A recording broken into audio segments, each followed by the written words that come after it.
Hi there, Joshua Hanlon, and today I'm at the historic ships in Baltimore, and I'm joined by Brian. Behind us is a Coast Guard vessel. So tell us a little bit about the history of this vessel and how it ended up here in Baltimore.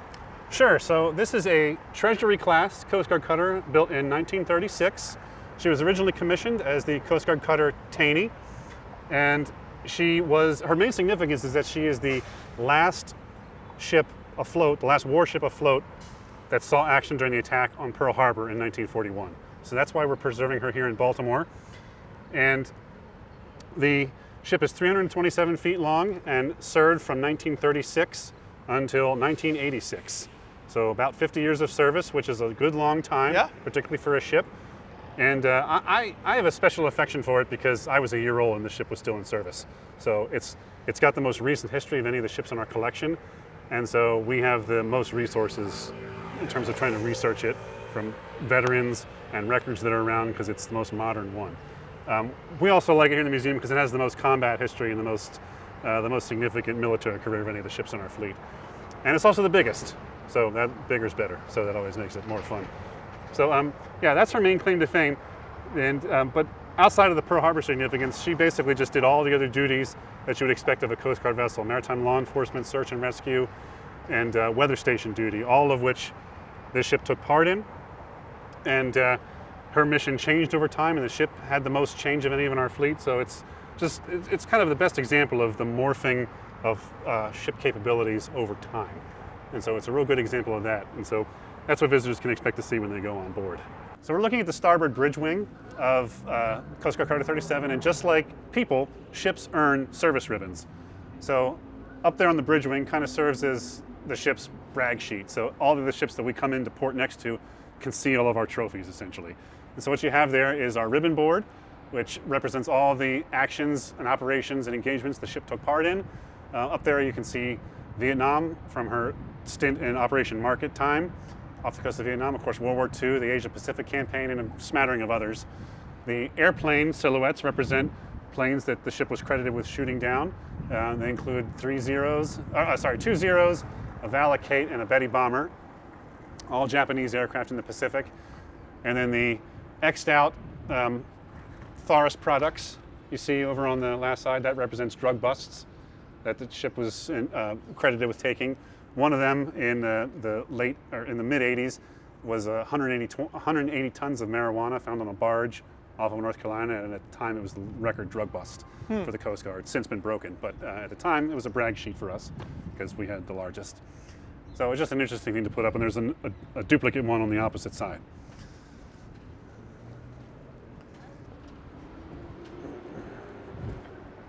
All right, so we're up here on the starboard weather deck, and I stopped us here because a common question we get from our visitors is, are these canisters the ship's depth charges? Now, the ship was equipped in World War II with depth charge launchers, which were actually back aft on rails. They kind of get launched off with a compressed air cannon so that they go way out before they explode. These are not depth charges, and there is a very simple and obvious clue to that, and it's right here. They say gasoline on them. So gasoline tanks are not depth charges.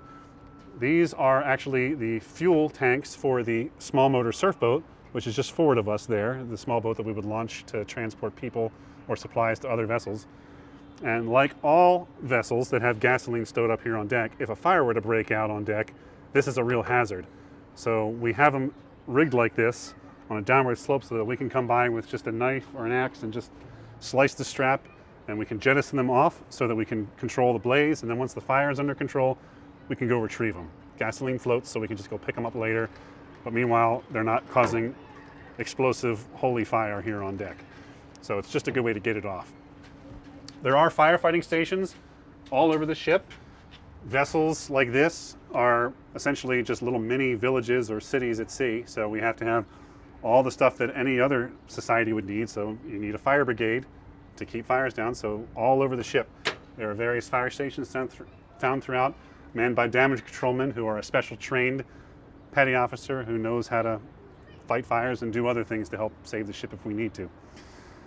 So this area back aft here is the Fantail. One of the interesting things about this vessel is that the superstructure, which is the part up here that's built on top of the main deck isn't what the original one was. This is actually much bigger. The original one ended about 20 feet forward of us.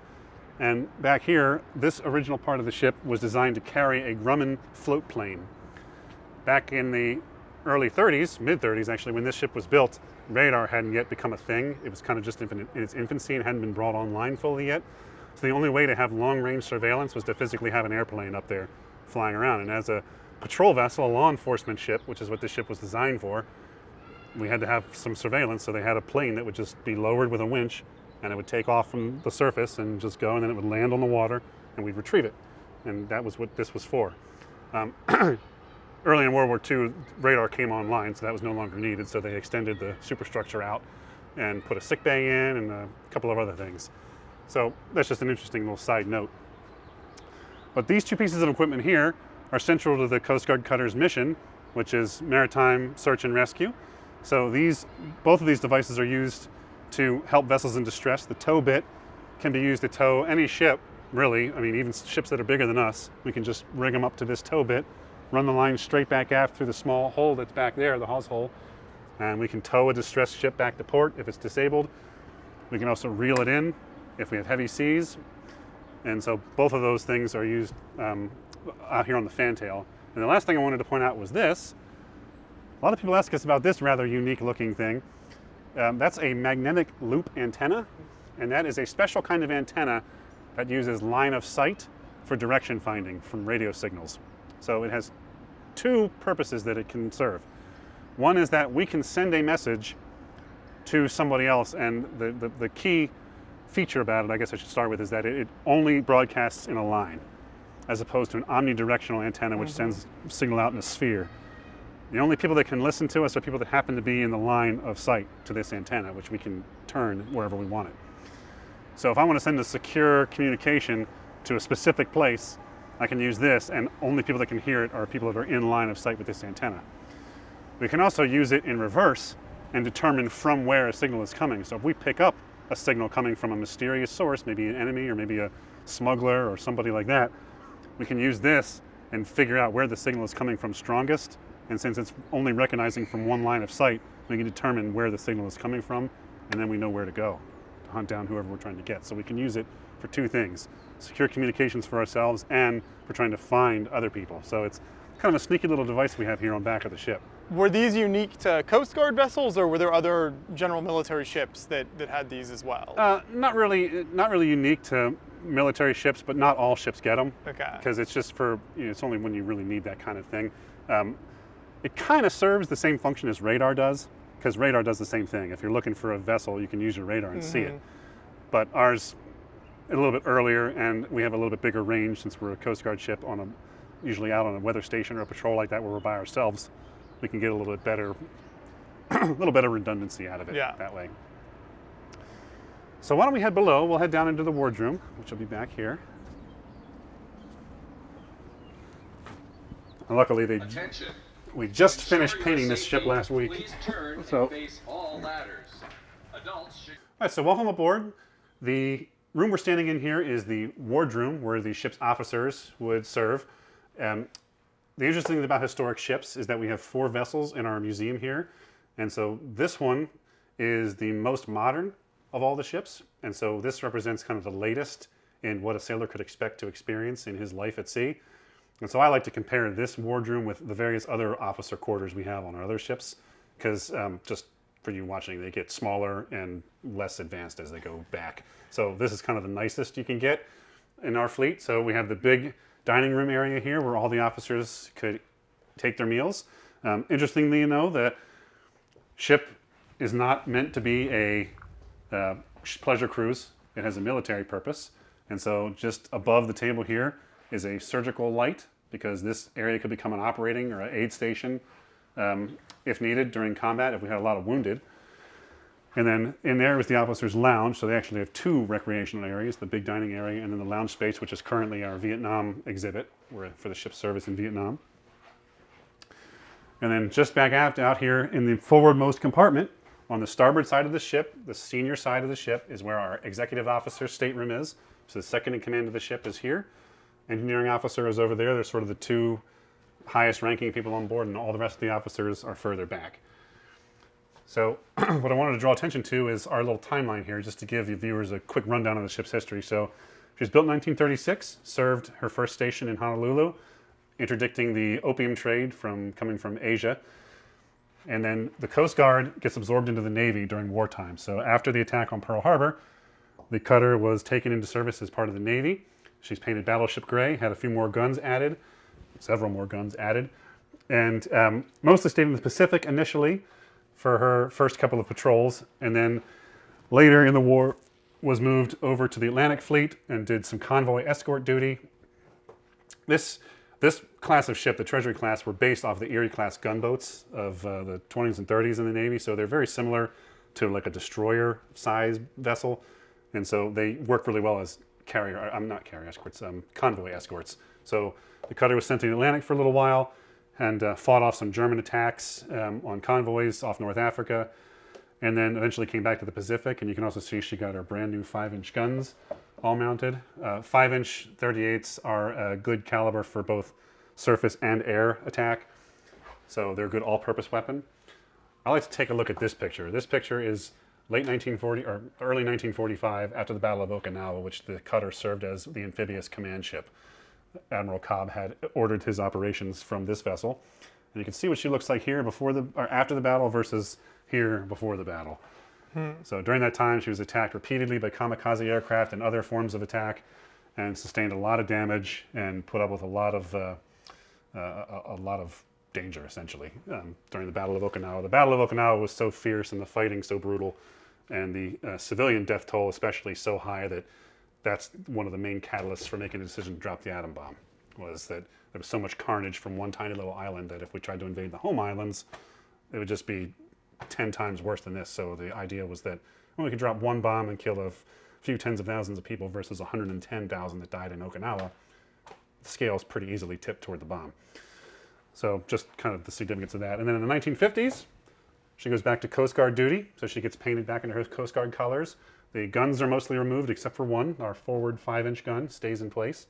It's just something we can overpower an enemy with if we need to. She spends some time assisting air operations and rescue in Korea, and then doing ocean law enforcement. In the 1960s, continues with weather station, law enforcement, and then briefly takes part in Operation Market Time, which was the effort before the Vietnamese had fully established the Ho Chi Minh Trail through Cambodia. They were bringing supplies from the north to the south via the sea. So Operation Market Time was the effort to curtail that, so our ship took part in that. And one thing I like to point out, the difference between the 50s and the 60s, there is one major difference in her appearance, and that's because President Kennedy signed an order to upgrade and update the Coast Guard for the modern era. So we got our nice tattoo painted on the side, and that was it. That was how we got modernized. But in that same facetious comment, all Coast Guards in the world now do a tattoo stripe like us, so we kind of started the trend. So it's laughable, but it was significant. The 70s, kind of a calm time for the U.S. Coast Guard. We go back to mostly ocean station weather duty. You can see the giant Doppler radar, which had been developed at that point. These ships were critical in ocean stations because they didn't yet have satellite weather monitoring. So the only way that a pilot trying to travel from California to Singapore would know what the weather conditions were like was to have all the ships out in the flight path report the conditions back. So they had ships scattered all over the surface just reporting back weather conditions for pilots going overhead. Satellite radar kind of negated the need for that, but that was one of our main duties during the 70s.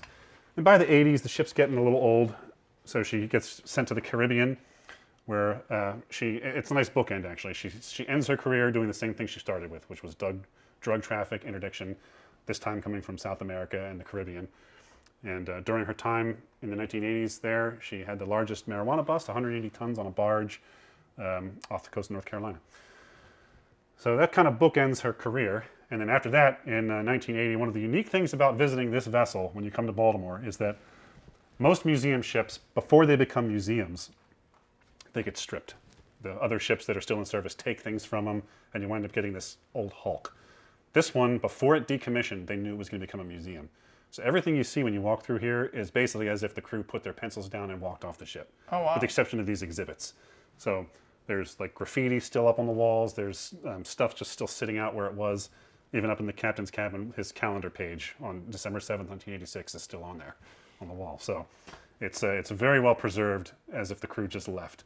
So that's a little bit unique. You don't find that on a lot of museum ships. So we'll head forward and head through the Chief Petty Officer's berthing.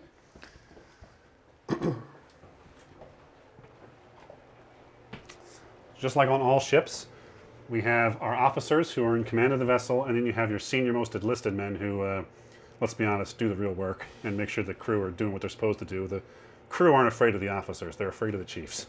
So the chiefs are the ones who enlisted, have done their time in the service, and have learned their skill really well, enough to be able to be in charge of a department doing that skill. So because of their extra responsibility and their earned privilege, they get a little bit of a separate private berthing space, which is, in this case here, between the rest of the crew and the officers. So seniority is kind of moving aft as we go that way. So the chief's berthing is here.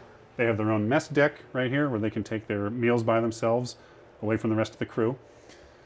And one of the interesting things I think about this ship is the deck kind of tells you about what kind of space you're in. So the enlisted crew would not be able to come past this bulkhead here where the red tile ends. Red means engineering. And so this becomes Chief Petty Officers, and then the Chief Petty Officers, they're also enlisted. They can't go past onto the brown tile, which is interesting because all the way in the aft end of the ship is where the laundry room is. So if it's a stormy May evening and you need to do laundry, you can't walk through here. You have to go out on deck through the rain and the wind and go back aft and go back down inside, back aft, because this belongs to the officers. So it's just kind of neat. There's like little boundaries almost drawn in here for you. How far into their careers would the Chief Petty Officers be in terms of like age compared to the just regular enlisted? Well, my initial response looking at pictures is like maybe 10 years or so. I actually don't know, not having been in the service myself. However, one of the things that they do in the modern Navy is they have chief initiations, where once you become a chief, you kind of initiated into the chief brotherhood. And they do like special excursions, like to give them heritage, appreciation stuff, and we take part in those. A lot of them come here to see these ships, and they're like in their 20s. So they've just been early 30s, so they're not particularly old veterans. They just have done their work and proven themselves, and when the need arises and a spot opens up, they promote the most qualified first class guy and they go out for chief and get it. So it's, but like they're the ones who just really know their skill. Like if I had a question about preservation, I would try to find somebody I knew who might have been a chief, because they're going to know the most of any of the enlisted specialists.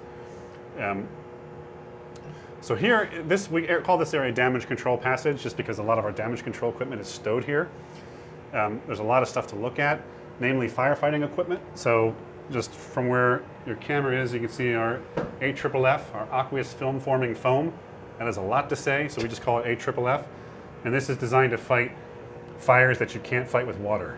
So for example, an oil fire or a chemical fire, you hook this up to a hose, kind of like it works kind of like a Miracle-Gro attachment you'd put on your hose, where you put that like end on, and it's got the bucket on it, and you spray it out. So you hook the hose up to this, and this barrel acts like one of those Miracle-Gro things, and you just spray it and it makes a foam. Gotcha. So the foam deprives the oxygen to the fire, so the fire goes out. So it's like a foam party, essentially, is what this makes, only it's the exact opposite of a party. And then we have your basic stuff, your 4-foot applicator here. So for example, if a fire were to break out around this corner and I didn't want to face my body into the heat, I could hook up the fire hose and reach around the corner like this and douse the fire. On the end here is a sprinkler system. Just like if you look up in your apartment building, you'll see this sprinkler system up on your overhead. So it's the same thing, it just spreads the water around.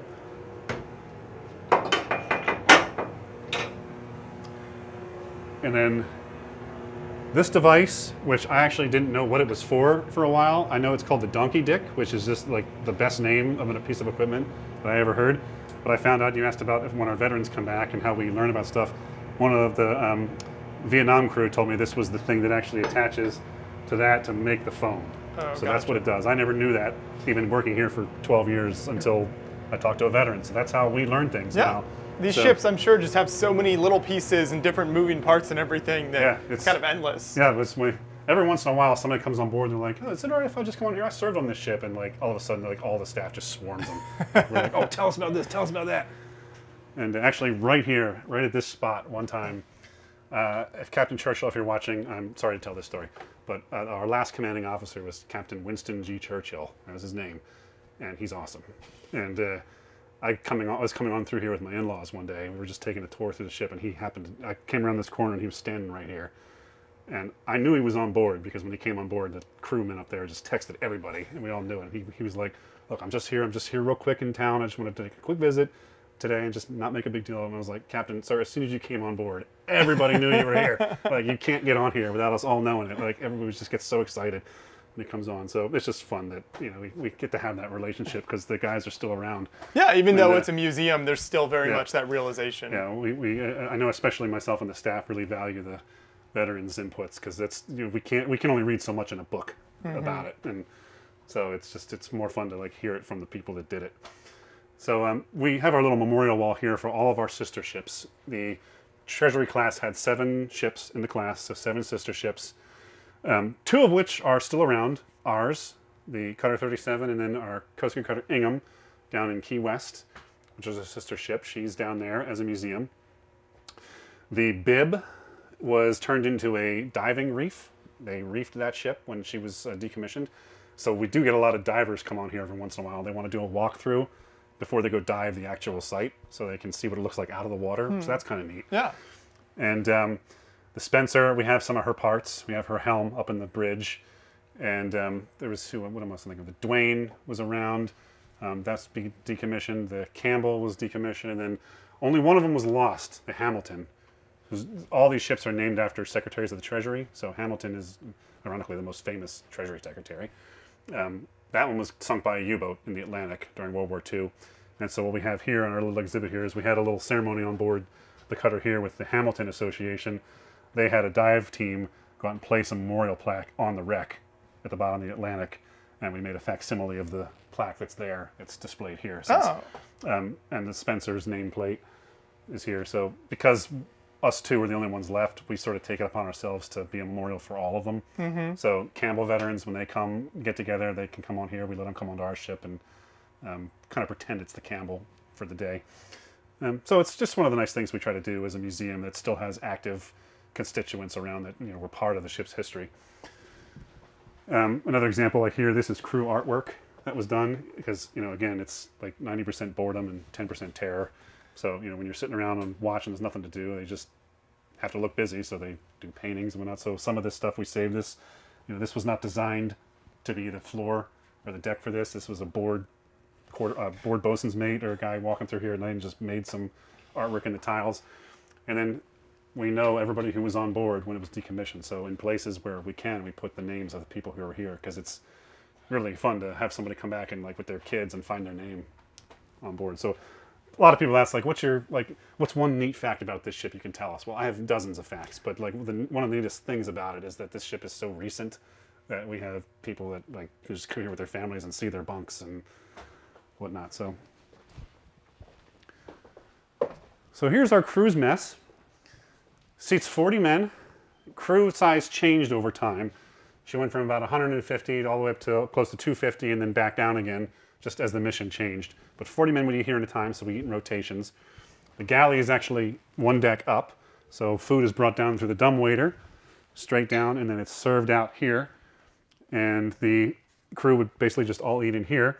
We do know that a master-at-arms, who is like the police officer on board, he's in charge of security, would usually sit right here. That was his chair, in order, at least in the 80s, to make sure that everybody was eating and not dawdling, and they would move out to the next group. So he kind of kept everybody doing what they're supposed to do. And also in the 80s, we know from former crew that fireman striker would often work in the scullery. A striker is a term for somebody who is striking for a rate. It's a low-ranking seaman who is trying to learn a new rate. He's in the process of learning his rate, so he might be striking to be a bosun or might be striking to be a gunner's mate. So a fireman is somebody who works in the boiler room. So a fireman striker is somebody who's working towards his fireman qualification. So in the meantime, before he's a qualified fireman, he has to do other stuff, so dishwashing is what he gets. So yeah, food is served out here. We got ice makers, coffee, all of it, all the normal stuff is here. one other interesting thing, though, it is a functioning vessel, and so just like in your car, every once in a while you got to check the oil. And so here we use the same thing you use in a car. You use a dipstick, except our dipstick's a little different. Namely, that it's like 30 feet long. Whoa. So it goes all the way down into the oil tanks. And so I get all the way to the end, and it's called taking a sounding. So we pull the dipstick out, see how much oil we got, and know whether we need to replenish or not. So that's how you keep track of how much fuel you're using and how much oil you got. Which is conveniently accessible from here. So I don't have to go crawling down into a crawl space somewhere. I can just do it right from here. And there's sounding tubes all over the ship. So there's, because we don't keep the fuel in one tank. Otherwise, we'd be really, really heavy in that one spot. The fuel is spread out all over the ship. So that's how you check it. Are any of the ships here, the historic ships in Baltimore, still operational? Could they be? That's a good question. So it's a kind of a complicated answer for that. So the short version is no. None of the ships are operational anymore. The submarine has one of her engines preserved in such a way that it could be made to work. This is what I've been told. It could be made to work with significant work on it. So if they ever needed to activate one engine on that one, they could. It's part of the demilitarization process. When they're going to hand a ship over to civilians, it's a weapon of war. So you don't just like hand over a BAR and say, here you go. So the same thing here. They do some things to it. They make it so the engines can't work anymore. So the story we were always told as museum staff was that they kind of just ran the engines here, the turbines, without any oil until they seized. So that you'd have to replace the whole thing. Plus their turbine. So a turbine is a series of like 16 fan blades that spin at like 5,000 RPM really fast. So they have to be perfectly balanced and perfectly aligned or else they fly apart. Well, it's been sitting now for 30 years. I'm 39, so 38 years it's been sitting. So that thing's got a sag in it now. So that turbine blade is just dipping now. So it's just going to be wobbly. So we couldn't start it up even if we wanted to. So for all intents and purposes, the ships are not operational anymore. Now they do float, and a lot of the systems still work in them. So we can be tugged anywhere that we want. And that's how we move these when we need to do maintenance on them. We tug them. But otherwise, we're hooked up to shore power just like we were in service. And we just plug in and get our lights and everything else. Everything but the critical systems don't work. Like we have our crypto room up top where the codes were all kept. That stuff's all been stripped out. Like they won't let us have that. And the gun was actually removed. The forward gun mount was moved. And it took an act of our congressman, Barbara Mikulski, to put a bill through Congress to actually have a gun put back on here for display. So it's a non-working Navy surplus 5-inch .38 on the front here. So, because they don't let you keep guns because a curator might get mad at his property tax bill and start shelling the city. So, they avoid that kind of scenario. So yeah, nothing critical to the ships, like independent sustainability will function, but all the stuff we need to be open and to be like comfortable for people to visit will operate. So like all of this equipment here in the galley will work.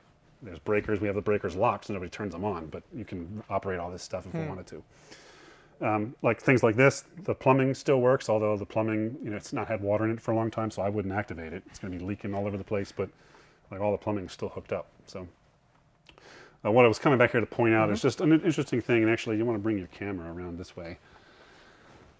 Here's just a fun little name for this space. This is the engineer's berthing. I don't know what kind of audience you have watching this, but you see there's a name on here for this space. Okay, that's not the official term for that space. That is a name put on here by some of the deck guys who did the painting because the engineers are dicks, so that's where they live. That's just an old sailor shipboard rivalry that they have. So this is the engineering department's berthing space. So the ship's term is its engineer's berthing, but some Coast Guardsmen, being facetious, put that on there. So but it's still there. So that's what I mean. Like the ship was preserved as it was when they walked off. So it's still there. So there's examples of that all over the ship. So it's just one of the neat things to point out about this vessel. Also came through with the Vietnam reunion. 2020 they came through. It was during the pandemic. And one of the guys talked about they used to have like, this is not historical fact. This is just lore I heard from a crew member that they used to have like boxing matches down there on like Friday nights. And he was like one time he just took a flying leap down this hole and just went right into the tussle, just dove right in there and just like it was like a free-for-all brawl down there. Because you got a bunch of 20-year-old 20-year-olds down there with nothing to do. I mean, it's 20-year-old men. That's what's Not going to making happen. not making the most responsible Yeah, life decisions. exactly. Yeah, it's like it's just like any frat house. Like you're not gonna. That's what you're gonna have. That's the stuff you don't read about in the history books. So here we have cruise berthing, and so what we try to do in here is all the names on these bunks are the names that were there in 1986, and the lockers, some of the lockers that like the names were lost, or by 1986 the crew was starting to become smaller, so there was just empty bunks and empty lockers. So the ones that were empty we've used to put, like when people donate their stuff to us, like each of these was a crew member who served on here. He donated his stuff from when he was on here and his memorabilia. So we use the lockers for museum displays. That way we're using the ship as the museum rather than like trying to put a display case. So that's just kind of another neat thing about this vessel. And under some of the bunks, there's graffiti. If you look around, that one in particular has some graffiti on it. And so we keep all that intact. And during our overnight programs, we actually let visitors come in and sleep in these bunks. So they get to sleep in the original bunks. But it's a berthing space. You have your coffin bunks that you can store supplies in. And generally speaking, the more junior guys are going to be sleeping out here in the middle because this is where everybody's walking through making noise. So as a fresh enlistee, you're going to come on board and tell the 20-year veteran where he's sleeping? No. So he's going to take the good stuff and you're going to get the dregs left. And one of the former crew members used to tell me and joke that quickest way to get killed on the Coast Guard cutter is to do this in the middle of the night because you'll just get murdered by everybody else trying to sleep in here. So yeah, this is our cruise berthing space. It's mostly just the sleeping quarters. There's not a huge amount of information to talk about in here. But I mentioned that we are a museum to the other vessels in our class. So right here we have Campbell's, Cutter Campbell's ribbon board on display. And then the Duane, her emblem was a tiger. And her crew used to go around, and when they pull into port, their crew would sneak onto other ships and tag the other ships. And so they've tagged us with the tiger stripes with Coast Guard Cutter 33. That's the Duane over there in the corner.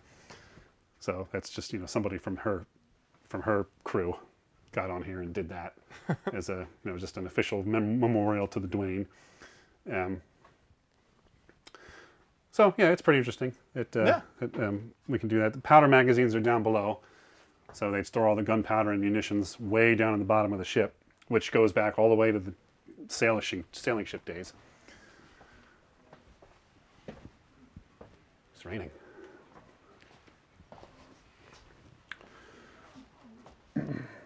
So here we're actually in the forward berthing space. So there was extra berthing space here for more crew. And then also up here we have the upper handling room, which is the lower part of the gun mount. So we have our 5-inch gun up on the main deck, which would hold 11 men in it. And then there'd be several more working down in here who are in charge of getting the shells and powder from the magazines up through the ammunition hoist, from there into the upper gun mount. So there's like some stages you have to go through, and that's so that if something were to happen to the gun mount, if it were to explode, we have this door here we can close so all that fire and destruction doesn't come in here.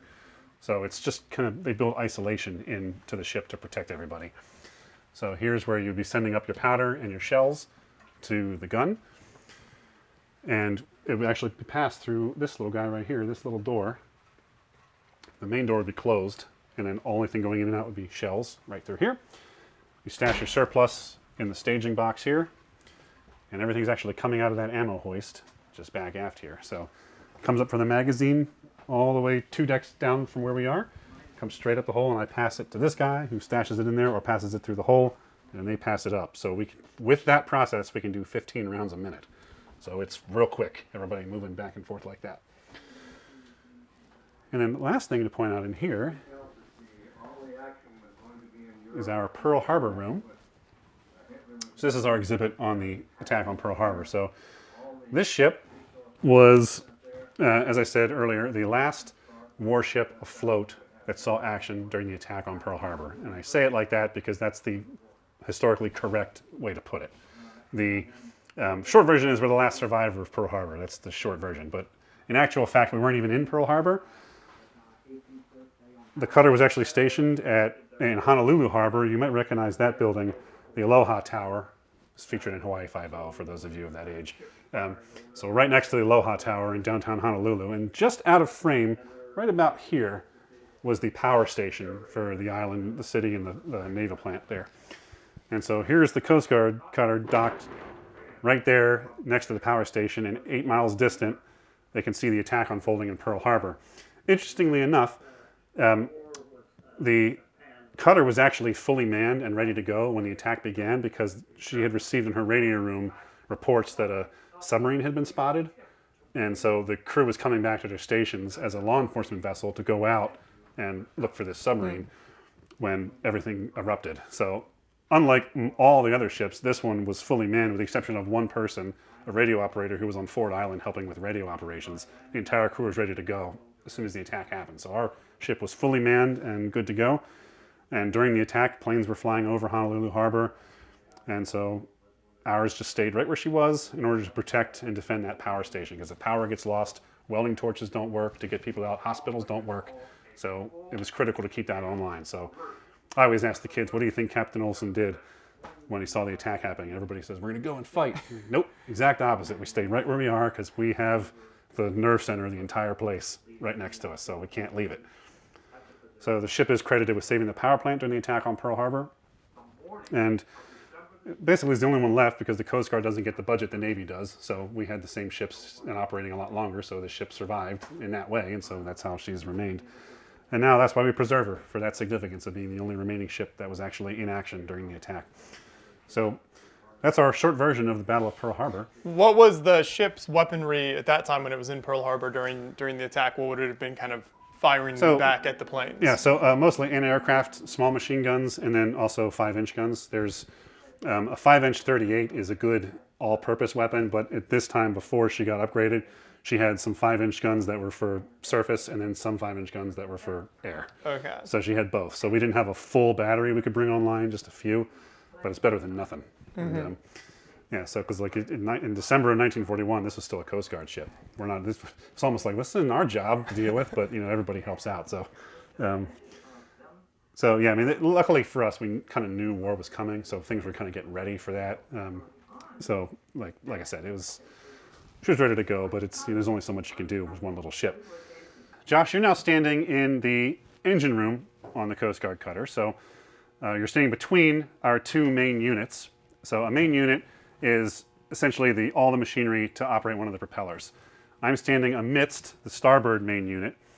And so around me are all the main pieces of equipment. So we have our high pressure turbine here, which takes steam power coming from our boiler room at really high pressure. It's about, 400 psi and about almost 700 degrees, about 650 degrees or so. So it's what they call dry steam. Dry steam refers to the fact that it's so hot that it's not going to cool and condense anytime soon. So you don't have like condensed water building up in your turbine. So it's extremely hot and really high pressure. And inside this pressure turbine here is about 16 rows of fan blades going from really small to bigger. And what happens is not so much the pressure hitting the fan blades, it's the really dense, high-pressured steam expanding again. The expansion of the steam is what's providing us the force to get the energy out. So what happens is the steam expands, and it causes those turbine blades to spin around almost 6,000 RPM, really fast. The problem is, if we have our shafts spinning at 6,000 RPMs, our propellers, if they were to go 6,000 RPMs, this ship would go light speed. So propellers work really well, are most efficient at relatively low speeds, whereas turbines are most efficient at relatively high speeds. So we have to have some way to turn that high speed into low speed. So that's what we use the reduction gear for. The reduction gear, and you can actually just look right through our window here, you can see two of the gears. It's a double reduction gear, so there's two reductions. And the largest of the gears is actually 7 feet in diameter. It's a humongous gear. It's taller than I am. So it takes that 5,000 RPM with a little gear, turning a bigger gear, which turns a small gear, turning an even bigger gear to get it going real slow. And then if you can, I don't know if you'll be able to find it, but down just in this cavity right here, you can see like a candy cane thing down there. That's the propeller shaft coming out of the reduction gear. So that's where the propeller actually comes out. So it spins at about 250 RPM. So we go from about 6,000 to 200 with this reduction gear. Now this reduction gear is really, really important. So we have this opened up in the museum here so you can look in there. But if you look over there, it's got what is that, a dozen bolts and a giant iron crossbar and a padlock on it to make sure nobody goes in there messing around, because something as small as a paper clip or a penny or even a cigarette butt dropped in there could jam the gears and the whole ship is disabled. Those gears are so tightly fitted that they have to be perfect in perfect condition. So this is a very secure piece of equipment on board the ship, because you got to remember that like this ship was serving during Vietnam. People that were there didn't necessarily want to be there and just wanted to go home. And it's like, hey, if I just, oops, then we have to go home. The temptation is there. So this was kept very secure. So you have your reduction gears there, and then we also have the steam when it gets out of our high pressure turbine. It comes through a tube and goes into our low pressure turbine, because the steam has expanded, but it's not expanded to its full breadth yet. So we can still get more energy out of it. So we have an even bigger turbine where it can expand even further. So you can see how massive this thing gets. So we have two turbines, both shafts go in and turn gears in the reduction gear. So we're getting all that energy out of that steam to power this propeller shaft. So we have a propeller shaft here on the starboard side and one on port side. So that's all controlled, or all made possible through here. Now, once the steam comes out of the low pressure turbine, it's sent down into a condenser beneath our legs, where it's run against and next to seawater to cool it back down into fresh water, and then it's sent back to the boilers and recycled. So we have no exhaust. The only exhaust we have is from the burners heating fuel to boil the water. That's where the exhaust comes from. This is a closed system in here. So it's very efficient. The Treasury class were one of the only classes of Coast Guard ships that used steam power. So if you served in the Coast Guard and got certified as an engineman on here, you were going to serve on one of these boats your whole career, because there was nowhere else for you to go. We were the only ones that had steam. I'll meet you up forward at the instrument panel there.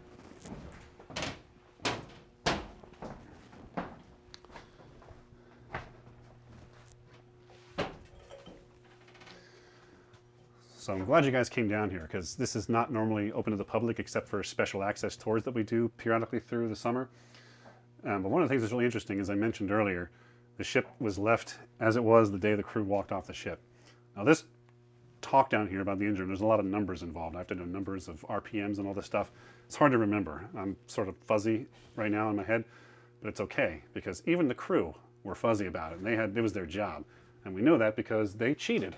They wrote in here, you can see on these dials exactly how hot there's the steam temperature. So 650 degrees, or yeah, 650 degrees. That's how I know how hot it was supposed to be, because they marked it for me. How many RPMs it was going. You have your RPM, they drew arrows in to where the notches were supposed to be, and the Coast Guard even provided it for them, how fast the ship's RPMs were supposed to be, so you would know. So when somebody ordered from the engine, or from the bridge, we want to go ahead 1/3, what he means is we want to get to the speed that the propellers are spinning at 60 RPMs. So we measure our throttle, use our tachometer, figure out how fast the propellers are going, and then we would know that we're meeting the speed that they want. So even for the guys whose job it was down here, they couldn't remember all these numbers. So there it is, pressure, 400 PSI. So that's how we know, and that's how I remember. I come down here and I act all authoritative, like I know what I'm talking about. I'm like, what did you say? Oh yeah, that's what it was. So I mean, why not make it easier? You know, exactly. It makes sense. Yeah. So that's what they do, because I mean they're people just like us. Right. It's hard to remember all this stuff, and so yeah, it's a nice resource that we have. So now we know for sure. And then you have your throttles here. So lower one is reverse, upper one is forward throttle. Your chief would sit here along with your two engine men who'd be sitting here when you're just kind of waiting for things to go. This is your telegraph. So what happens is the bridge tells us what speed they want to go. Normally when you're given an order on the ship, you repeat the order back and you say aye. So if you're next to him, he would say all ahead 1/3, you'd say all ahead 1/3 aye, you make the change. Except here he's like 40 feet away, 3 decks up from us, so I can't just say it to him. So I could pick up the phone and call, but the phone's over there. It's a lot to do. So when they order it, I can just match my arrow to their arrow, and on their device, the duplicate of this, they'll see the arrow move and they'll know I heard them. So that just makes it quick for us. But the other interesting thing that we like to point out down here, this is docent lore, not historical fact of any kind, but right where you're standing, Josh, on that plate, you notice that diamond plate versus everywhere else down here. That one's really worn out. And it's not because all the rest of them have been replaced. That one just happens to be there because from this vantage point, every Christmas Eve, every Super Bowl, every 4th of July, some lowly guy was down here while all the rest of the crew on Liberty ashore partying. Somebody has to be down here manning these engine room because these steam engines take 24 hours to get going. So you can't just decide, oh, we need to go, somebody's in trouble. It takes 24 hours for us to get underway. So they never shut down. The engine's always, the boilers are always kept hot. Steam is kept flowing so that we can get going if we need to. Which means all through the night, every day the ship was in service, somebody was standing here watching there to make sure there was no steam leaks, watching the dials to make sure no orders were coming in. So the rubber on his shoes over 50 years, just wearing this plate out right here. So, yep, everybody else is at home or on shore at Christmas Eve, and some guy's down here at 2 in the morning, just like this, watching everything. So one of our former crew members called that the worry plate, because that's where you stand and worry. So somebody was standing there for 50 years, just watching everything down here. And that's an important point to point out, that this is a steam system, which means it's not as responsive as one of the electrical systems where you just turn up the voltage and you go. Here you have to be thinking ahead. Even when we're fully running, if you let your pressure out, let all the steam pressure out, and now all of a sudden, oh, wait, never, just kidding, you need to go fast again. It could take 20 minutes to build your pressure back up. So you have to constantly always be thinking about 20 minutes ahead to get the right pressure built back up in the boilers to go. So, and yeah, from a standing stop, everything shut down. It's 24 full hours to get the boilers heated up right and get the pressure built up so we can get underway. I confirm that because here in Baltimore we have a Liberty ship, the John Brown, and they have the same boilers that we have on that ship, only theirs work. They still function. I asked one of the crew members over there, how long does it take you to get going? He was like, oh, I've been here since midnight last night getting it going. This was like 5 in the afternoon. So the next day. So it took almost 24 hours for him to get that thing going. So that's verified. Mm-hmm. So yeah, there's a lot to involve here, but again, it's a very specialized skill for the Coast Guard because most Coast Guard ships don't use steam power. These high endurance cutters were made with this so they could have a lot more range and a lot more endurance in their ability. One of the Coast Guard's main responsibilities is maritime law enforcement. So it's not necessarily military style, but it's just like you got to have SWAT team and regular law enforcement and inspectors and things like that. All that stuff we carry with us. And so we do have an armory where we keep small arms. So mostly it's handguns and just like service weapons like you'd have as a police officer to do law enforcement. But you know, sometimes smugglers come pretty heavily armed, and so you have bigger guns. We had 50 caliber mounts all around the outside bulwark of the ship. So if we ever needed like suppressing fire or something like that, we could provide it. The big gun, the big cannon, the 5-inch gun, that's usually used for actual military, like fire support missions and things like that. So that really didn't get used outside of military action. But the rest of the stuff, we'd have gunners mates in charge of issuing out to boarding parties, small arms, and things you might need just for self-defense. Or pirates today is a modern problem we have to deal with. Pirates are armed with military weapons, so you got to have something to balance the force projection. So Armory was here. Originally, this was the sickbay area. But when we got the new superstructure put on, when the plane disappeared, then we could make this into the Army. Down this passage, this is the ship's office on the other side of this bulkhead. These are the watch station quarter bills. These give the crew their assignments for various shipboard conditions. So like there's condition 1, 2, 3, regular watch. There's, I think, their abandoned ship is somewhere. Their abandoned station is there. Landing party. So if any of those shipboard conditions is announced, the crew could just come here and see what they're supposed to be doing for that announcement, for that condition. These are all as they were on December 7th, 1986, when the ship decommissioned. We have to be a small village at sea, so we have a barber shop right here on ship so that people can get their hair cut when it's needed. This room here was a film locker. In the days when this ship was in service, films came on multiple 10-inch film reels. So you'd have 4 or 5 films filling this whole closet of space. And then later in the 80s, you could get VHS tapes and things like that. We do have records from our storekeeper of things that were kept on board for the crew to buy. And he also, was part of the supply department. They were the ones who would get crew entertainment provisions and things like that. So we do have some of those lists. And just one interesting one was, I saw a list in the book. Apparently a major request was Terminator when it came out. They had that circled like 6 times in the book. So that was the one that they wanted him to get. So that just tells you the time period of the ship. So yeah, the store on board and a post office right here. So crew's personal letters. And if they needed to buy like cigarettes or something like that, you can't go ashore. We're 1,000 miles from shore. We'd stock them right here for the crew to buy. Galley is up here. So everything in the galley is functional with the exception of the giant steam kettle, which is straight back aft to the right, the furthest back right corner. That is powered directly from steam from the boilers, which don't function anymore, but everything else in the galley still operates. And that's where the crew's food was prepared and then sent down by the dumbwaiter, which is right next to you, right there, down into the galley. So let's take a look in the captain's cabin. First, we'll ring the bell to see if he's in. He's not in. So we'll head into the cabin. Would he have had someone here answering the door for him, or would it just be him? It would be enter, Okay. and he would enter. The only person that would be up here with the captain would probably be his steward working through here. So in through here is the captain's pantry.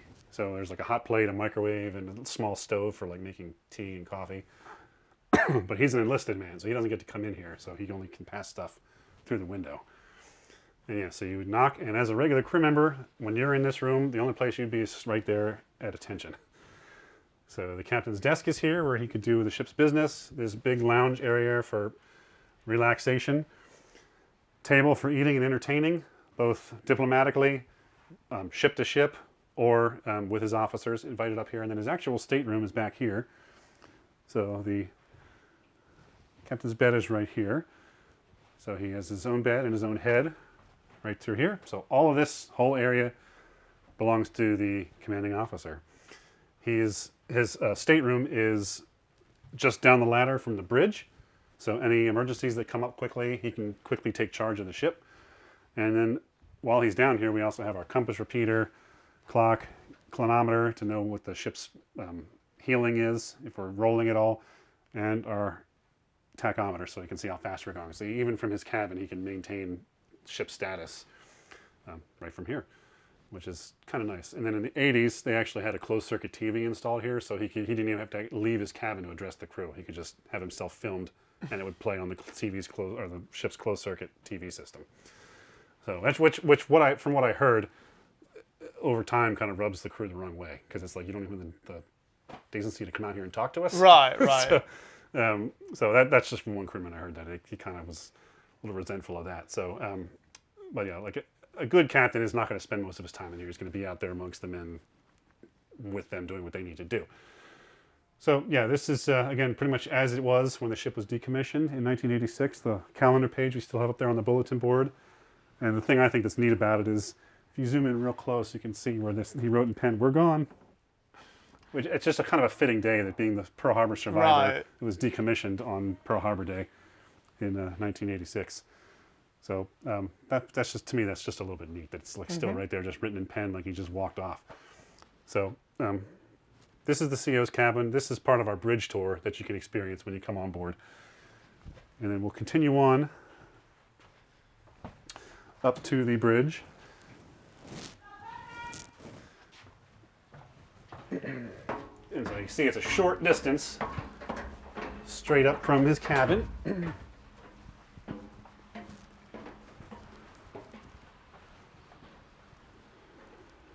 we're in. So Josh, you're standing just by the surface radar there. Okay. So we can keep track of objects that are around us.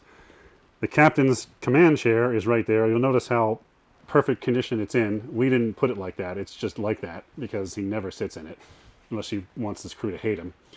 So that's just lore talking. But yeah, the captain usually was not able to sit down. He had enough to do walking around making sure things were working. So that didn't get used too often. But next to it is a speaker system, so you can call any part of the ship that needs talking to, and you can receive messages from any requests that he put out. You'll notice, just like in our video on the Lightship Chesapeake, we have a very simple system up here.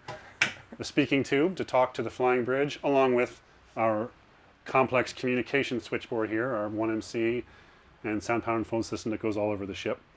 Sound-powered phone system is a significant thing because it doesn't require electricity. It's powered by the sound of your voice. Your voice vibrating the little electrical plate creates enough current to send a signal. It's like two soup cans wired together. So even if we lose power, the sound-powered phone still works. Otherwise, we have our engine order telegraph, our binnacle with our Kelvin's balls here. These are here because it's a magnetic compass in this binnacle, and being that it's a steel ship, it interferes with the magnetism, so we can use these Kelvin's balls to calibrated a little bit. Then we have our gyro compass repeater, which uses a gyroscope to also provide alignment with the Earth's rotational axis. So all gyroscopes eventually line up. So that's how that works. So our main compass is way down in engineer's berthing, but we have a repeater up here. And then our helm, Josh, right where you're standing, is actually that helm came from the Spencer, our sister ship. The helm from this ship is actually down in the Vietnam room because Captain Moran, our commander during one of the Vietnam cruises, took it with him when he left. They gave it to him as a present. And his wife, his widow, sent it back to us when she was trying to clean out her basement. So that's how we got it back. But it's just the original helm was one of those wooden ones, and they're cool looking for a picture, but they're annoying to have to turn. So the crew much preferred this smooth wheel, so that's why they stole it from the Spencer. So that's the bridge up here. Quartermaster station will be over here where he's working with charts, trying to make sure we stay on course. And then the portholes are nice and small, just like they are everywhere else, because these are, especially in combat, this is a weakness. So you don't want to have too many exposed plates like this. We do have a deflection plate outside of us to help deflect shrapnel and armor and even ocean waves, which can come up this high. This is actually curved out like that. So the waves will bounce outward. So from where you're standing, this hole is really small.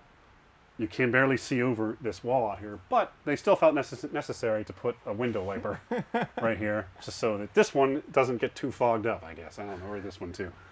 It's just one of those like quirks about ships. I'm just like, why? Why did you? I mean, there must be a reason. Whether it's just, you know, some contractor wanted to build a government for a little bit more money, or whether somebody asked for it, I don't know. So it's just one of those interesting things I like to think about. And then we'll head back aft. Chart room is where they keep all the charts. Okay, we're done. That's pretty much it for that. And in this room, back here, it's kind of hard to tell on your camera because it's kept at low light. But this is our CIC, our Combat Information Center. So we have our aerial radar for watching air targets. We have another surface radar for watching surface targets. We have sonar back there. And then we have our DRT table, our Dead Reckoning Tracer, which this table is used in conjunction with the bridge to put in data like our speed and our course heading and time. So we can put a chart out here, fix our known position, and then based on our course, based on our speed and the time, it can trace out how far by computer where it thinks we are based on whatever chart we put here. So we can, if we know an area we're in, put the chart down, then we can see where we are in relation to everything else. Over here is the maneuvering board, which lets the command know where everything else is in relation to us. So it's the exact opposite of that. That tells us where we are compared to the stuff around us. This is for everything around us. And this mostly applies to aircraft, enemy ships, or ships in distress. Like if we pick up a mayday from somebody, we can plot where they are. And if there's a current or the wind's blowing and they're drifting, we can plot where they're going and try to get an intercept course. Or same thing for aircraft, get an intercept. So that's what this all is for. And then just back here, that's the do not enter room. That's the crypto room where all the secret code books were kept for radio coded messages and stuff all in there. So that's been stripped out. When they demilitarized, they took all that. So between this and the navigation bridge, this is kind of like the brain of the ship, this whole area, the Combat Information Center. And yeah, the people that work in here would be specialists, quartermasters and cryptographers and like radarmen, stuff like that. The other jobs are mostly just caring for the ship. Up here is kind of the control area of the ship. Thank you so much for the tour of the ship here. It's been really amazing, just fascinating to walk all over and see these different rooms and areas. So if people want to come out and visit the historic ships here in Baltimore, where's the best place to check you out online to get more information? Sure. We're at www.historicships.org. You can also find us on Facebook at Historic Ships, where we post a lot of our events and special activities that we have going on. And then we're located right here in Baltimore's harbor. So if anyone's ever coming into town, all of our ships are within walking distance, and we look forward to welcoming you aboard on any of them. Absolutely. Come check it out, and we'll have a link in the description to the website where you can find more information. Thank you. You're welcome.